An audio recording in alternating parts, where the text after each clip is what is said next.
আপনার যদি pay out setup আসে, পে আউট সেটআপ আসলে সাথে, সাথে পূরণ করে ফেলুন। এখানে মডারেশন অ্যাসিস্ট বা কমেন্ট মডারেশন অ্যাসিস্ট, সিম্পলিফাই এরকম আপনার ইন্টারফেস আসবে। ইন্টারফেস এগুলো আপনি পড়ে নেবেন। এখানে কি আছে? এটার পরে পে আউট সেটআপ থাকবে। তো পে আউট সেটআপ যদি আপনার আসে, আপনার স্টার সেটআপ আসে, যে সেটআপগুলো আসবে এগুলো আপনি সাথে, সাথে পূরণ করে নেবেন। পূরণ করে না নিলে পরবর্তীতে আপনার এই সেটআপগুলো রেস্ট্রিকশন বা এক্সপায়ার ডেট দেখাবে।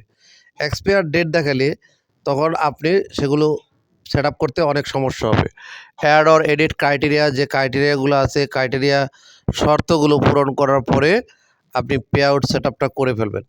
এই পে আউট সেটআপটা করলে আপনার যে ব্যাঙ্ক অ্যাকাউন্ট আছে, এঙ্গেজমেন্ট, যে সমস্ত এই কমেন্ট-টমেন্ট সব কিছু আপনি এখানে এইটার থেকে আপনার ইনকামস বা রেভিনিউ ঢুকতে থাকবে। এখানে মনিটাইজেশন গিয়ে পে আউট সেটআপ করবেন। পে আউট সেটআপ করার পরে এই যে ইউর টুলসে স্টারের যে ক্রাইটেরিয়া, এখানে আর্নিং-টার্নিং সব দেখতে পারবেন। তো যখন যে সেটআপটা আসে তখন সেই সেটআপটা করে ফেলবেন। পরবর্তীতে সেটআপ যদি না করেন, এক্সপায়ার ডেট হয়ে গেলে সেটা আবার অনেক সমস্যা বা অনেক কাঠখড় পোহাতে হবে। এখানে bonus, ads on reels, Instagram ads, এই যে সেটআপগুলো আসে সেই সেটআপগুলো আপনি সাথে, সাথে করে নেবেন। তো করে নিলে কী হবে? আপনার এই হ্যাসেল থেকে বাঁচবেন। এছাড়া আপনি সবচেয়ে ভালো হচ্ছে যদি আপনি এই ব্যাঙ্কগুলোর কাজ আগে করে ফেলতে